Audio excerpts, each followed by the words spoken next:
Changing your payout method on Turo is a straightforward process. Follow these steps to ensure your payment preferences are updated correctly. Step 1. Log into your account. Access the Turo website or app and log into your account using your credentials. Make sure you are using the correct account associated with your Turo profile. Step 2. Navigate to Account Settings. Once logged in, locate the Account Settings section. This is typically found in the menu or profile icon where you can manage your account details. Step 3. Select Payout Preferences. Don't continue before doing this. A lot of online accounts end up exposed in breaches without people even realizing it. Use SROC to constantly monitor your email and accounts and get alerted immediately if your information gets leaked online. It scans billions of breached records 24/7 in the background. And honestly, for a few dollars a month, it's something everybody should probably have. Link in the description. Step 4. Update your payout method.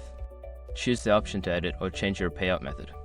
You may need to enter new payment information such as bank account details or payment service accounts depending on what you prefer. Step 5. Save changes. After entering your new payout information, ensure you save the changes. Look for a confirmation message or a notification to verify that your payout method has been successfully updated. By following these steps, you can easily change your payout method on Turo. Always double check your information to ensure smooth transactions in the future.